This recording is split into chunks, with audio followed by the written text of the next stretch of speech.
I am an associate professor of psychology over at Wright College, where you guys stole Kevin from us. And you can't have him back. You can't. Don't even ask. Don't even ask. You know, if I just take him back, you guys know. But he offered, he said, why would you be willing? Because we were talking about, we were having lunch and kind of, you know, about classroom interactions with teachers, with students. And I do, as a professor, have some conflict in my classroom, but it never seems to escalate to the point where the student behavior is coming out of hand, or I'm losing my temper, that it's going to a disciplinary hearing. And you had mentioned, well, how are you doing that? And could you speak to that? So I'm actually going to introduce this in a slightly different way when we talk about conflict management, because I thought, you know what, I can do a very straightforward. Conflict management, step one, make sure your syllabus has all the rules and regulations. Yeah. Step two, you guys all know this. Step two, make sure you identify that information in your syllabus at the beginning, that you set this all up. And then I started looking at some of the research, and a lot of conflict management, when I was doing education, dealt with high school as well as elementary school, behavioral problems. Rules are different in college. And I found that the research is a little thin in this area when it came to it. So I wanted to actually see how I can apply some research. So what I ended up doing and thinking about and reflecting on, how do I manage conflict in my classroom? How do I kind of manage that it doesn't get to the point that it's escalated where I have students storming out of my room, or I'm having to call security in my room to escort the student out, or you know, it's becoming extremely disruptive. So let me tell you a little bit about myself, and then I'm going to ask a little bit about you guys. So you know that I teach at Wright College. I've been teaching for about 16 years. Prior to that, I was a college counselor, so I have a counseling background. But what I currently also do is my little side gig. I do marriage coaching, marriage education. And I work with couples, couples that are getting married, couples that just got married, couples that have been married for 30 plus years, couples that are just having a baby, and how to keep their marriage successful, strong, working together. I do this based off of research done by John Gottman, and I'll show you a picture of him in a second, and his research, 40 years of research on successful relationships. And I found that many of the things that I'm teaching skill-based in my classes for couples, I'm actually using in my classroom with my students. Relationships, granted, marriage relationships are slightly different than my classroom relationship with my students. There's still that relationship. So I've been doing that now for about 4 years, and we've worked with, my husband and I have worked with over 50 couples so far, and we love to do it. So I have a daughter that's 15 years of age, and I also have to practice conflict management. More on my side, because there are days that I'd like to kill her, and then I have to breathe. And I remember again what Gottman's research has found, and how to actually manage that relationship, and manage the conflict that can occur with a teenage girl. So again, I'm Theresa. If I could do real quickly an introduction, just your name, and I suspect most of you guys are faculty, or if you're from a department, just your background, what field you're teaching in, and that's it. And you know me. I know Kevin. Well, I'm the Dean of Arts and Sciences. Thank you. I'm Pam Harmon. I'm the coordinator for the radiology program, and I also teach in the psychology department as well. And I do have a 15-year-old, but he's a boy.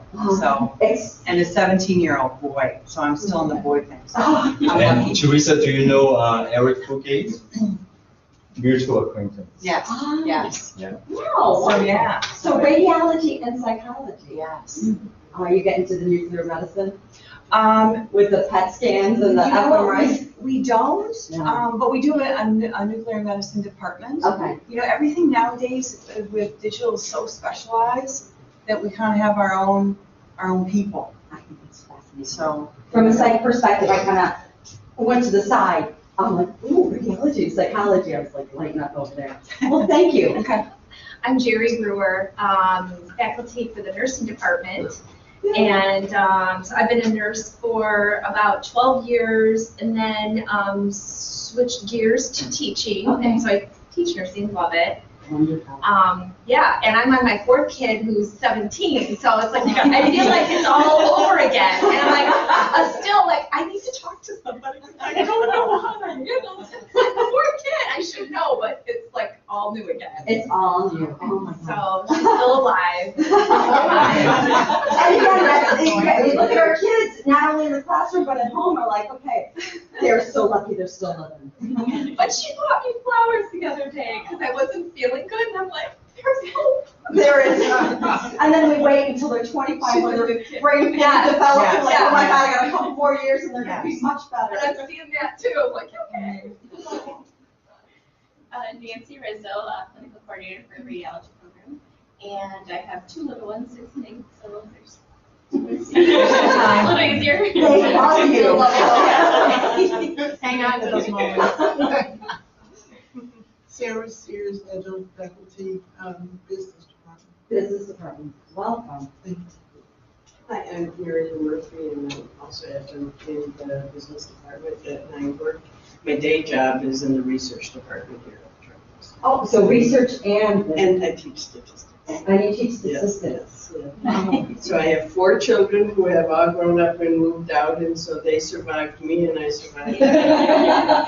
And I bet you also, some of the skills that you use to actually work with the relationship with your children probably has given you that expertise to actually manage your classroom. And I say that all the time. I say I treat them like that's how I interact with my students, like I would interact, like we were sitting around the kitchen table.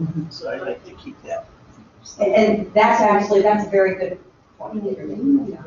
We will probably add in and touch on that. Yes, good afternoon. My name is Theresa. I'm a part-time faculty for the ABE department. I teach the ESL. This semester I'm off, but I'm going to go back in June. Well, wonderful. My name is Rick Segovia. I'm Associate Dean of College Readiness. I'm in the same office as Kevin.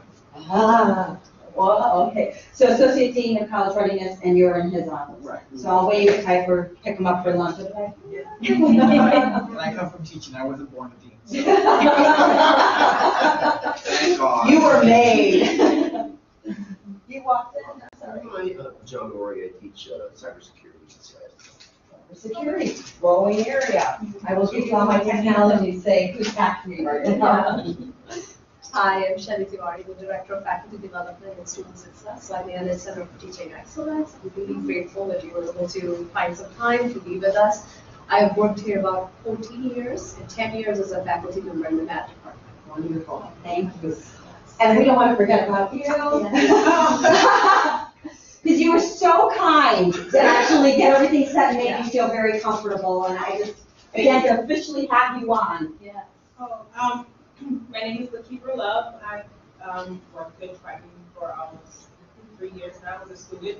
I graduated in 2017. And I am the assistant coordinator for this. Wonderful. There was a reason I did the introduction. Most of you guys already know one another. I only know Kevin. I got to meet the two of you guys when I first came in here.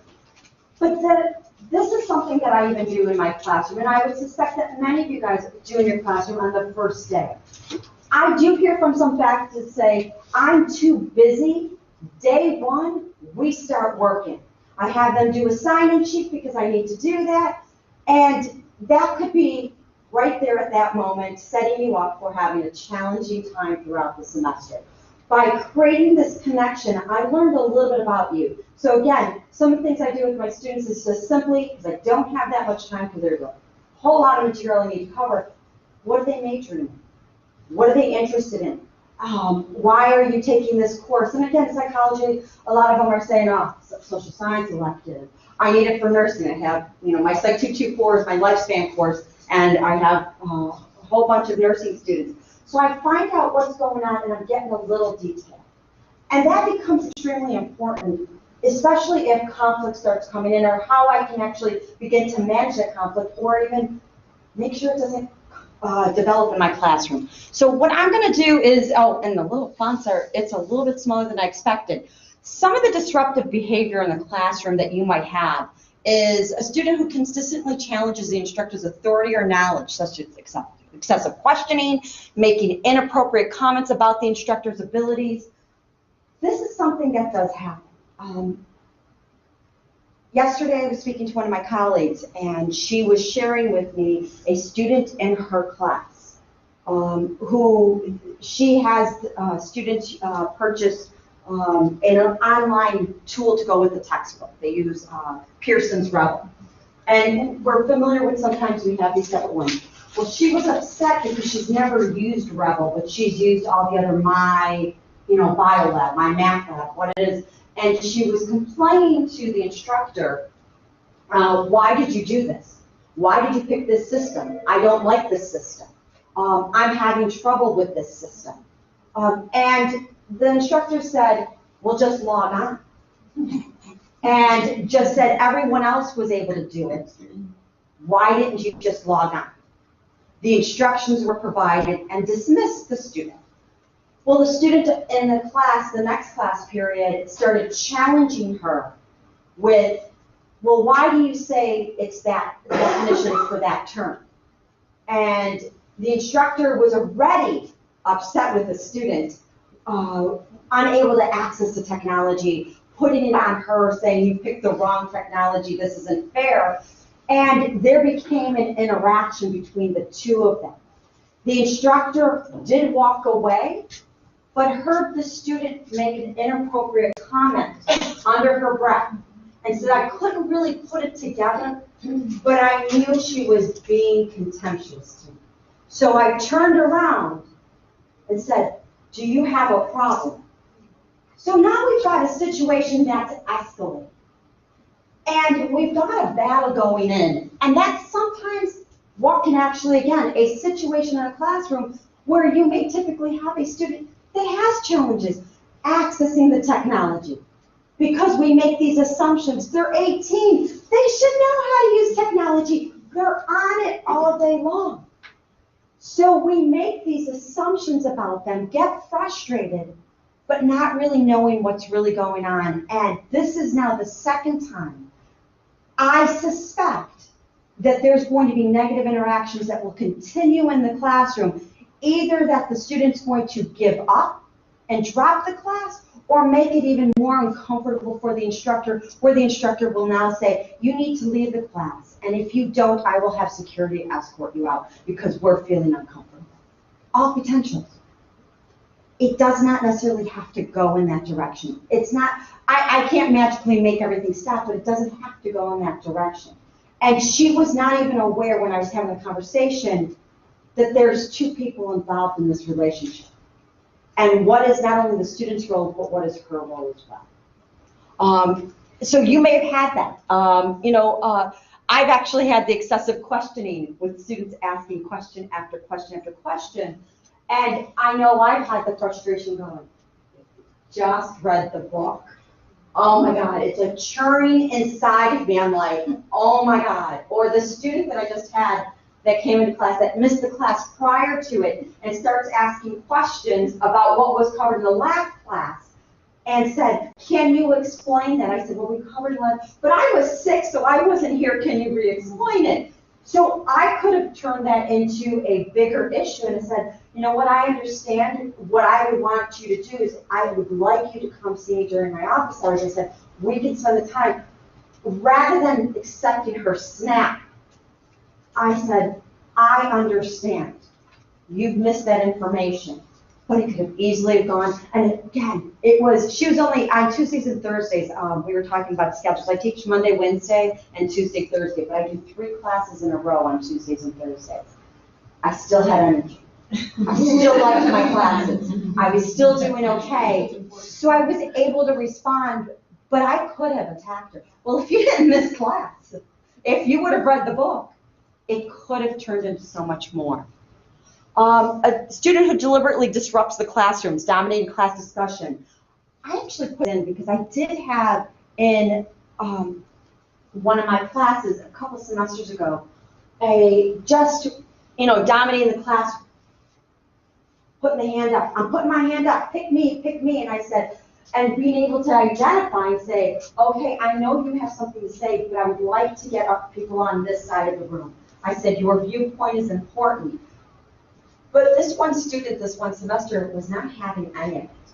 And again, being able to have that conversation, trying to catch up with her after class to say what is appropriate behavior, because again, covering the rules in my syllabus, what to expect, what not to expect. I'm just trying to bring up some of maybe your memories of some classroom situations. A student is impolite to others in the classrooms, competing with fellow students, insulting others' opinions. We are starting to get maybe, I sometimes get politics in my class, and I teach psychology, and some political policies can get into my classroom. And I've only had this occur every once in a while, but you could see students tensing up and feeling uncomfortable, and how that can escalate into something more. So these are possible disruptions. So again, I've already started dropping in, here are some ways that I work with it, but I'm going to, we can either do this, let's get ready to rumble, and you can either be in, you're attacking me, so I'm going to be ready to battle with you. What are we going to do? We can choose to battle, or we can choose another way.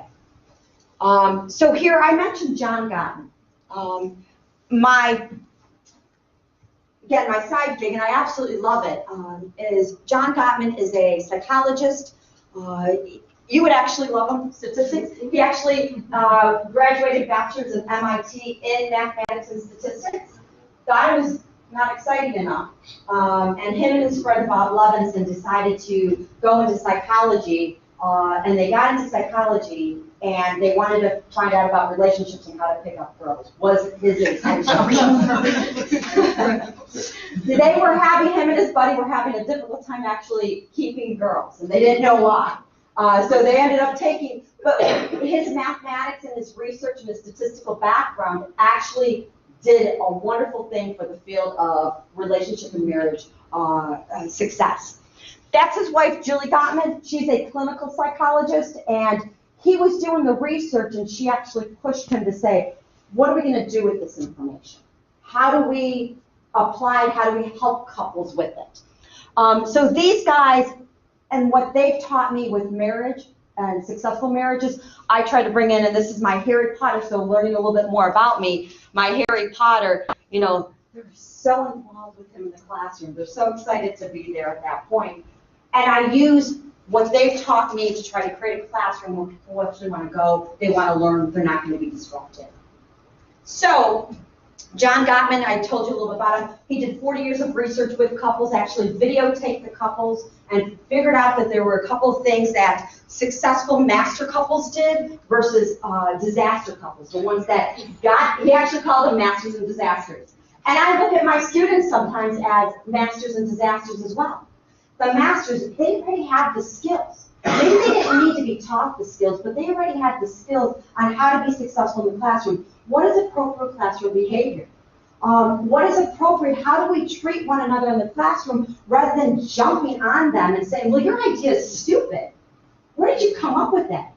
This is not fair. Last semester I had a student tell me at the end of the semester she did not like my policy on how I did online quizzes. I gave them online quizzes that they take 1 week before the exam, and you have until the night before to actually take the quiz. It's open book because it's on Blackboard. They have 2 attempts. And she says, well, I don't like your policy because my chemistry teacher allows me to take the quiz until right before class time. So you should change your policy to match up with the chemistry instructor.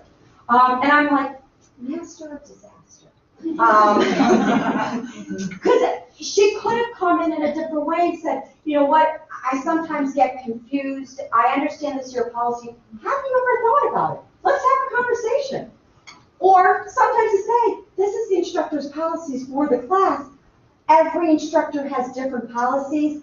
As a student and as an adult, I need to accept and learn each one of the instructor's rules and regulations. The disasters are challenging. Not doing the work, not doing the assignments, reading up, asking questions, saying, can you explain, can you tell me exactly what is on the test? This isn't fair that you didn't give me a study guide. I need to know exactly what I need to study for your exam. No, it's college. You have different things. So, and again, the disasters are disrupting the class, interfering with other students' learning, and interfering with the teaching. So, some of the things, some ineffective ways to deal with conflict. Harsh startups. Just like the student that stopped me last semester and said, I don't like that you have the quiz and you can only take it until the night before. I don't agree with that. It wasn't, hey, again, the master student, you know what? Why is it that you do it that way? Can you help me understand? It was right at me. And so what John Gottman actually found in his research with couples, if a conversation starts harshly, it ends harshly. So if I'm going to say something to my student and I am actually starting up, well, you didn't do your work. What is the student going to respond? And they maybe get attacked. You didn't give us enough clarification, you didn't do this, and it becomes a battle at that point. So harsh startup, how do we start the conversation? And I sometimes have to take on the role as the master. And this is something he did find even with couples, is that both individuals in the married relationship, one might be more masterful than the other. But what he found in the couples that actually stayed happily married is that the one that was a little bit stronger actually helped the other one and taught them the skills to balance it out. And I have to say to students when they've come attacking at me, you know what, can we try that over again? What would you like to ask me? And it's almost I have to practice it every once in a while when they start harshly because, again, they're attacking me. What do I want to do? I'm going to take them down. You're attacking my skill. You're attacking my instructor ability. So I will, again, breathe and say, would you like to ask that again? Would you like to start over? And I know some of you guys said that you were parents. And it's so easy, again, with the 15-year-old, you never let me do anything. And I'm like, okay, I'm going to smack her across her face. And I'm like, I don't do that. I don't do that. And say, can you ask again? What are you looking for from me? What do you want to share? And trying to kind of reframe that conversation. And that's really what it is. So if a conversation starts harshly, the likelihood of it ending harshly are quite in his research. I think he, in his research with his couples, because he actually put them in a laboratory and he videotaped them for 24-hour settings. Very cool. And he then actually analyzed each quarter second of their interaction. If the conversation ended harshly, it was over 80% that it was going to end harshly. So you've got all these problems that are coming in. Conquest. I use the word from Gottman as contempt, the contemptuous. Some of the things, the ineffective ways to deal with conflict is when a student says, well, I don't agree with it. Well, I'm the instructor. When you get your master's or doctoral degree and you get a job, and maybe you wouldn't ever think to do that, but I have heard some instructors say, well, who's the instructor in the class, you or me? I'm talking down to you. And it's like, I'm going to put you in your place. Well, that could demean the student. That could, again, we're doing a harsh startup, but you may actually lose that student as well. Our goal is not to get rid of the, I've heard someone say bottom feeders one time. That's contemptuous. Get rid of the students that really should not be here. So if we get rid of them, I'm going to have a great class. So that's that contempt. I don't think you're qualified for this class, so what I'm going to do is try to clean my class up a little bit. But talking down to them, or even contempt. Teenagers, and again, if you guys have teenagers or had teenagers, they're very good at contempt. The rolling of the eyes. When you say something like, here we go again.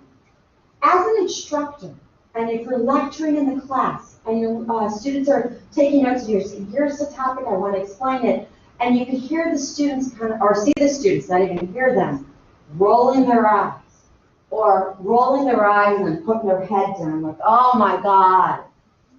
What message are you taking in? And what is now your perception of that student and of that class as well? So contempt is thinking that you're coming from a superior perspective, that this is boring from the student's perspective or from the instructor. I know more than you, I'm better than you, I'm higher than you. And that's actually going to increase the conflict because it creates back to this. Now let's fight. Let's get ready to rumble at that point. Some of the things, and I have it over there, the defensiveness as well. Gottman in his research had found it's easy to criticize people. Well, if you did this, everything would be great. If you just did your homework, well, and they get defensive. And they start to go, wait, I had this and I had that. The instructions weren't clear. It becomes battleground. Rather than tell me what happened. Tell me what the misunderstanding was going on. Yeah. What you mentioned earlier really strike a chord. Taught them the skills. I think it's easy to frame students being misbehaving, but I think understanding students is really the key. For example, it's the students that do not necessarily have the social capital at home. They do not have the people skills or the soft skills to bring to the classroom. So not necessarily frame it from a deficit standpoint, but there are sources and causes of those behaviors. And we've talked about soft skill training. I know we've had conversations about that as well. And some students need to be taught that they've never been modeled that behavior. And it is a skill. You can teach this and about appropriate behavior. And even teaching in the classroom what's appropriate behavior will transfer over to their work relationships, but also their personal relationships. If this is how they're interacting with classmates or a faculty in the classroom or in an office as well, again, managing their personal relationships and having those conversations. But again, we don't want to speak down to those students because it increases the likelihood of conflict occurring. It becomes a battle between, okay, I've attacked, I've spoken down to you, now I'm going to get defensive and I'm going to give you all the excuses for why this isn't fair or why I couldn't do it and it's not my fault, and then I'm going to try to blame it onto you, and we just get into a battleground. And I've heard some instructors say, well, I'm going to win because I'm the teacher. And it's not about win-lose. Even Gottman talks about it with his couples. We should stop looking at it, a relationship between couples, as a win-lose. Someone has to win and someone has to lose. The win-win is compromise. What part of it can be compromised? And I'm not saying with students saying, well, I wasn't able to take the test. Well, the compromise might be, and then everyone has their own policies. Yes, you could take the exam late, but as my syllabus says, I will allow you to take the exam late. You do get 10 points taken off, but I want to support you. How can we schedule this for you? And I know that I try to kind of keep that soft tone with my students because I don't know why they've missed the exam. I don't need the doctor's history of why they missed the exam. Say, I don't know what happened. I said, well, here's my policy. You were instructed. Let's see how we can accommodate that. Rather than, well, that's your own fault. And I even had a student that, again, with my policy in my classroom specifically, is that they could take an exam late. They don't need to know the excuse. I don't even know what's going on. You immediately have 10 points taken off, and you must take the exam before I give it back to the entire class. And I've had students show up as I'm giving back the exam. And they're like, they all call me Professor S, because they have a hard time saying my name. Professor S, I didn't take the exam as I'm giving it back, as I'm going through it. And I'm saying, you know what? Because I would create a scene at that point. We need to talk after the classroom and again, reiterating the policy. So choosing when to have that conversation rather than, well, you should have showed up for the exam. Why didn't you contact me? Humiliating that student at that moment and saying, here's what the policy is, here's what we can do. And there might not be, I'm not going to break my policy and say, well, I'm going to excuse you and let you take the exam. Here's the policy. But what now needs to be done if you're going to still want to pass this class? What needs to be done? How do we best manage that? So what I've got over here is some positive perspectives in creating community. Here are the things that I do to try to manage the conflict. And actually not manage conflict. I don't want to even deal with conflict in my class. I don't want it to come up. I want to avoid the conflict in my classroom. I don't want to ignore it necessarily, but learn about your students. What we started today is that I asked a little bit about them. What were you teaching? We were able to connect on, I teach many of the students actually for my radiography. I'm seeing a lot of you guys in, your students in my lifespan courses because if they're transferring on for the bachelor's degree, specifically resurrection is now required in lifespan course. Nursing, they're all in my lifespan course. With research, ESL, I do have the students transitioning, what's it like to be in the classroom. I wanted to get to know a little bit about you. So when we have those conversations, they feel included in the classroom. I feel a part of this classroom. And sometimes I'll stop with my lecture and say, okay, here's a topic. Okay, for my math majors, here's for you. This is why this topic is important. So they can feel connected with the class. I try to get them included. And we probably do many things in our classroom to try to include our students. That's what some of the research has found is that in lecture-only classes, which I'm doing a lot of lecture, and we'll have you guys talking a little bit, the typical disruptive behavior is students falling asleep, sliding down, and again, as an instructor, as we see students, and I've had this student fall asleep with the slobber coming down his face. And I could have taken it personally. And I actually stopped him. I'm like, are you okay? I'm like, I try to be a dynamic instructor, but I understand lecture can be a little boring. He's like, I worked all night. I just showed up to class. I'm just exhausted. My boss made me stay later, so I didn't get to take a nap. So I got to know the student a little bit more. I'm not acting as their counselor. I'm not acting, let's talk about these emotions and feelings. I'm not getting into my counseling, but I'm simply asking, what's going on? Getting to know a little bit about them. It does not mean that now that I've gotten to know them, that I'm going to make special favors for them. Because that was something that we were discussing is, I'm not going to give special favors for the fact that, oh, you gave special favors to so-and-so, so you've got to do it to me. I tell all my students, I'm going to treat you all exactly alike. But we're going to try to work within that to make you successful within the class, within this class. So again, learning about your students. Who are they? What's coming into it? And I teach at Wright. You guys are trained. Our students are probably very similar. They're not like some students at four-year institutions where they go to class and they go back to their dorm. Maybe they've got some activities, intramural sports they're doing or extracurricular activities, but they're hanging out with their friends. They can go to the library. Our students, working. They are going to school full-time. Some of them are working full-time. They have families. They have challenges with the relationships that they have at home. Their schedules are all over the place. Again, switching the schedules at the last minute because they work in the service industry.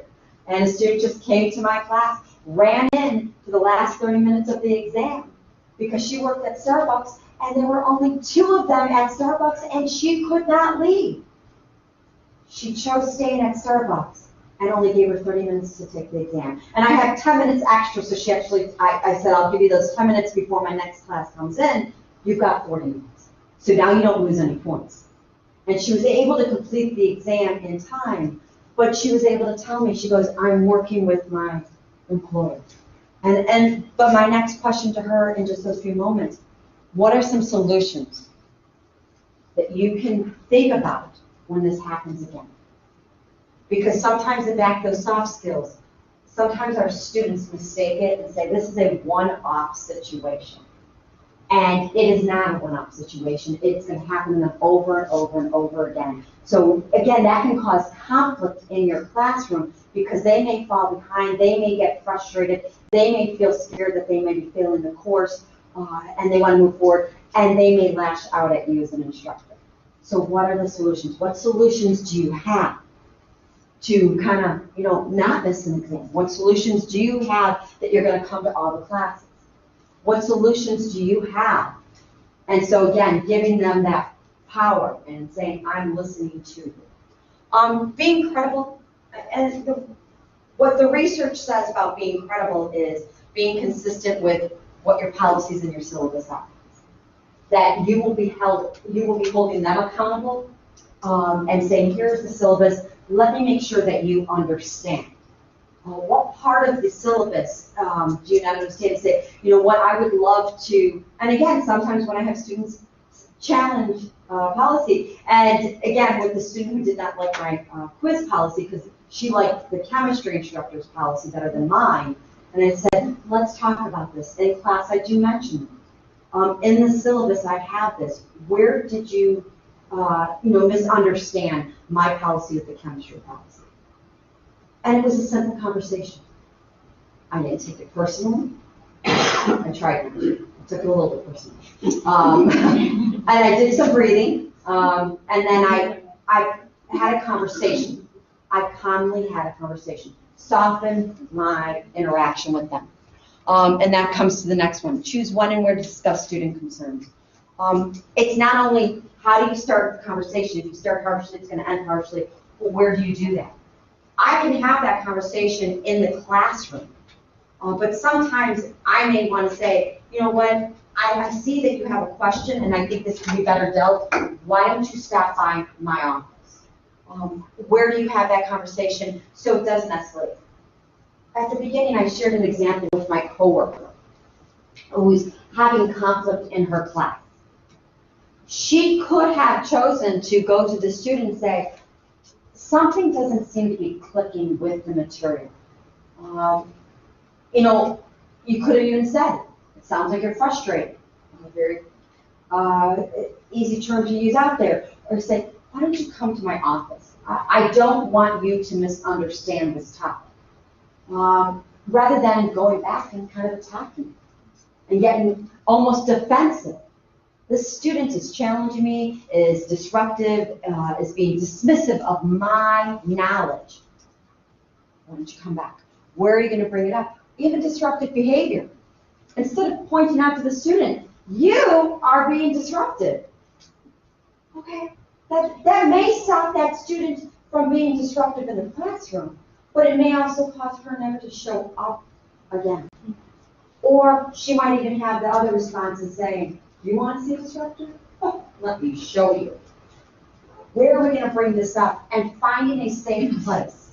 And I know, I don't know how your faculty office are set up. I have my own office, but I do leave my doors open because I don't know what that student is thinking, what their intentions are, and it's gotten a little scarier out there. And for me personally, I'm very mindful of that. I don't want it to escalate.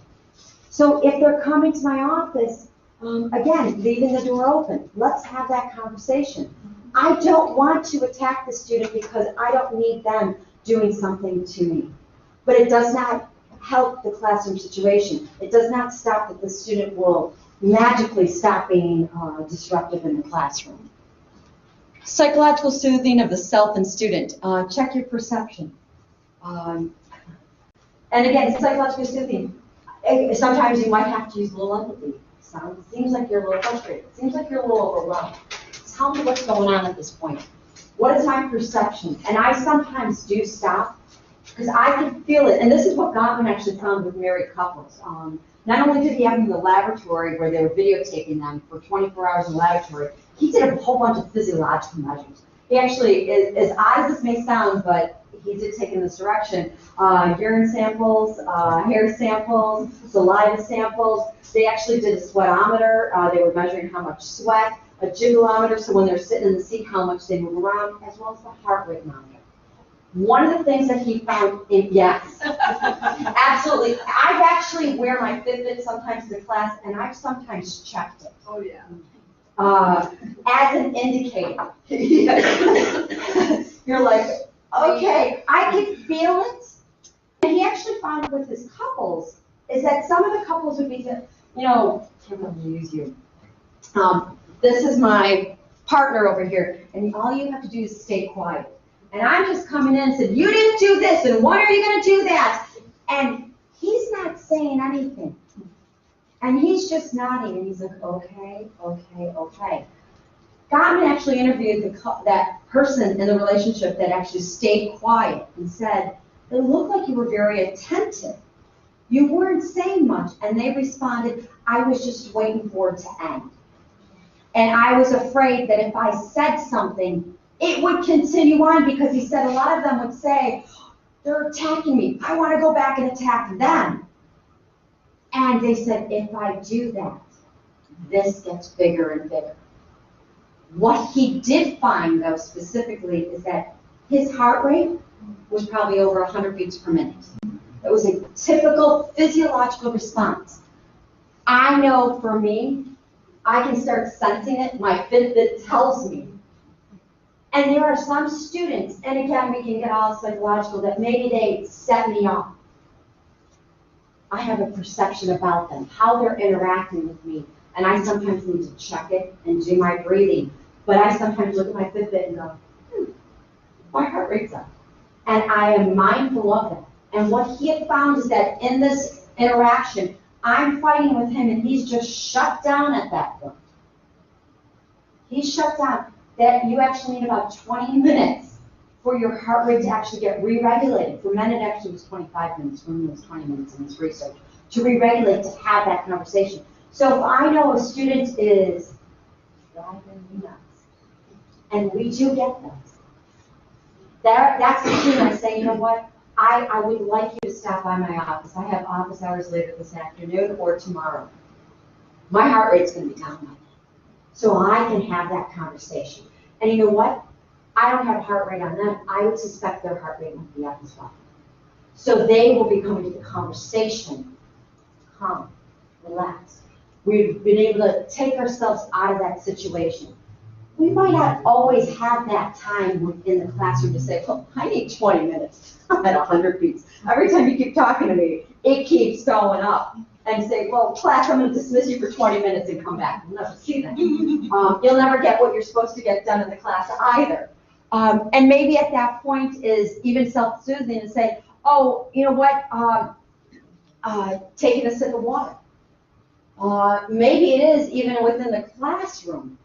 What are you going to do at that point and say, or even remind students, say, I understand this is confusing, we can talk about it, we need to continue on. What they're doing is, again, and what he found with couples, is trying to say, let's make a repair here. Let's say, you know what, I understand that you're not getting something over here. I want you to get it, but we need to move on to this, but I want to be there for you. And being consistent with, I'm going to check back in with you. And self-soothing yourself. Maybe it is just stepping out of the room for a few moments and taking that break. Or even teaching our students, going back to those soft skills and say, you're getting frustrated with that instructor, and say, you know what, I need a few minutes, I need to go to the restroom. And telling students, and even teaching students, that if you're getting overwhelmed with an instructor or getting overwhelmed with another classmate, because sometimes I've had students have conflict with one another, walking away from it and creating that de-escalation at that point before it rises up, and saying you're going to come back and taking those few moments. And sometimes we do need to teach them, because again, they may come from family models where they might not have been taught. It's okay to take a break. It's okay to take a break.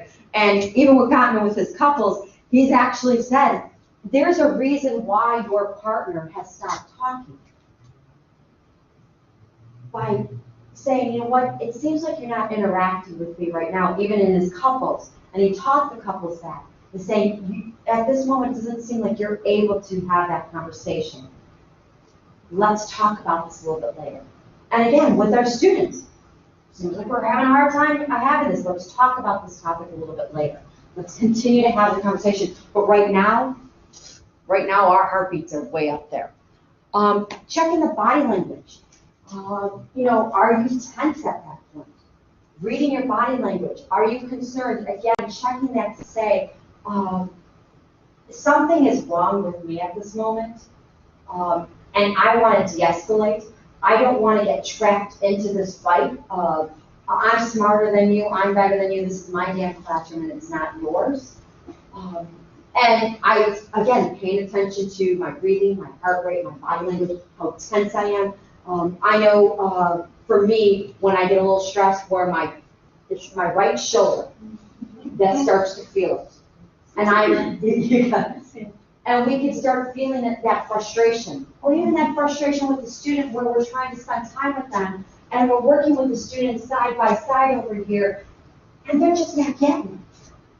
And we may be taking it personally going, why aren't they getting it? Again, saying, you know what, I'm going to leave you here for a few moments, and I'm going to, again, taking that break. And again, that's that psychological soothing for yourself as well as the student. Or it seems like you're getting frustrated. Why don't we look at another problem? For mathematics, it seems like this one's getting you stuck. Why don't we look at this one over here? Or why don't you pick one and let's work on this one together? It's almost kind of saying, hey, this one's just not working, let's go somewhere else. Let's find another example. And recognizing that for the students instead of saying, we need to be on this topic. And I even had in class where I felt like students were not getting it. I'm like, you know what, whatever's coming across and not coming across today, let's go on to this topic. I'll come back to it, and let's see if it makes sense. And so that's some of the approaches that I use, and I've used it based on what I've learned from research on married couples. I soften my startups with my students. I try not to, Gottman actually calls them the 4 horsemen of the apocalypse. I try not to criticize students. Positive criticism is still criticism. We do that all the time. Make suggestions and say, you know what, I can make complaints, but I don't have to criticize. Defensiveness. Once I feel defensiveness or the student feels defensiveness, this can escalate conflict within that classroom setting. I mentioned contempt. And what's interesting, if you take away from my marriage research here, he actually found, and that was one of his key, that's why he's become so popular, is in his research, he was able to predict with over 90% accuracy which couples in his research study, and he had over 3,000 couples, which would get divorced. He had a 90% accuracy, actually 94%, and contempt was the #1 predictor of divorce. Because once contempt is introduced in the relationship, it's hard to come back from it. You think you're better than him, and you're going to have this fight going on. So, again, this student may not stay in the class, or they may stay in the class and continue to be disruptive, or they may not get everything from the class. The conflict is not just fighting within the class, it's that disruptive behavior that they're disengaged in the class as well. Some other things that, again, what Gottman talks about to have a successful relationship, we started a little bit in the beginning. He calls it the love mapping. I was afraid to put that up there.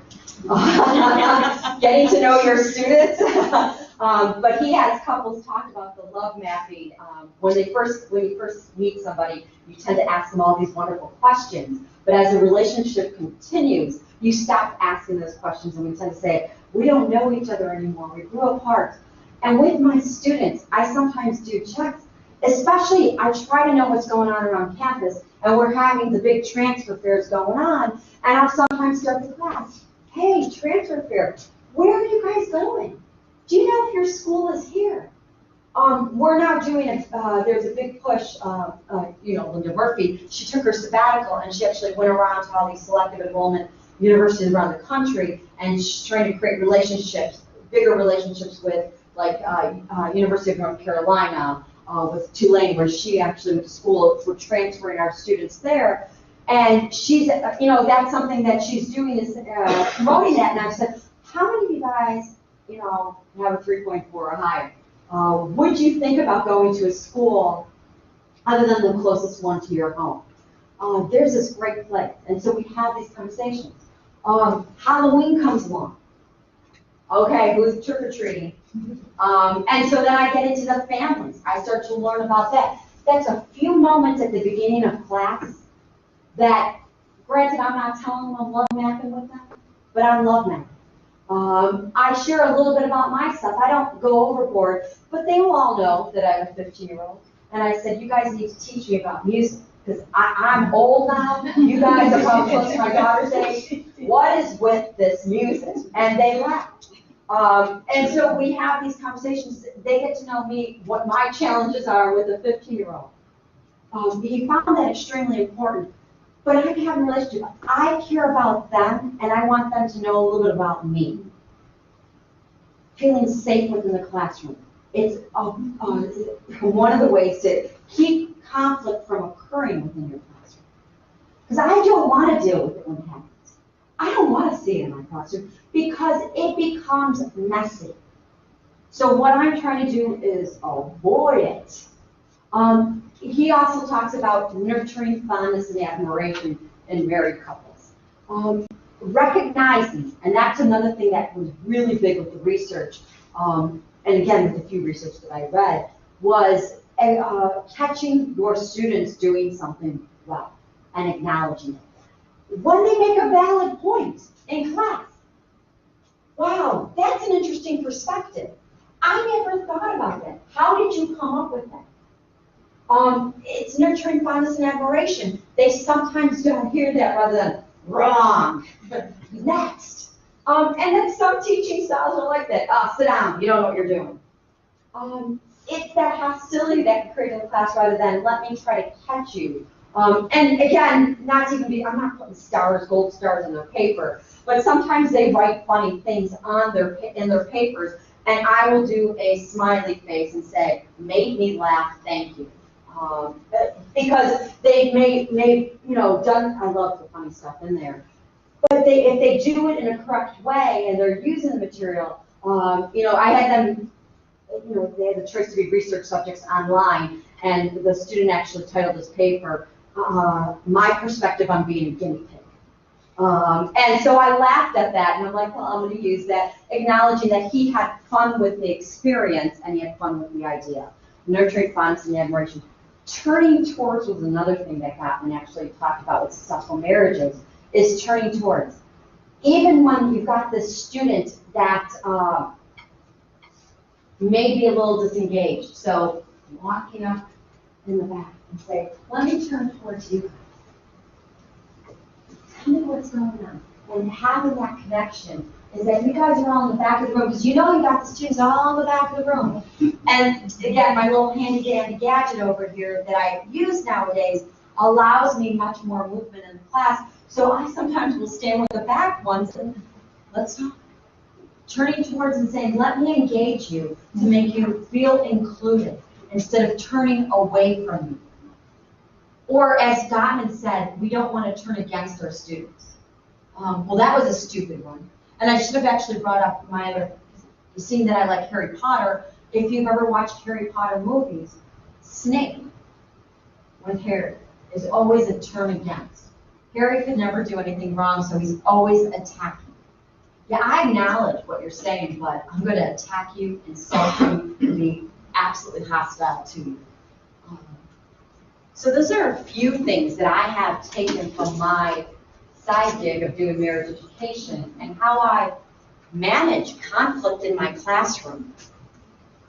Better yet, how I try not to have conflict in my classroom, get them to be successful students. Because really, my goal at the end of the semester is, I start out, all my classes are 35 students. Again, there's a few that may drop, but I would love to see as many complete the course and successfully complete the course.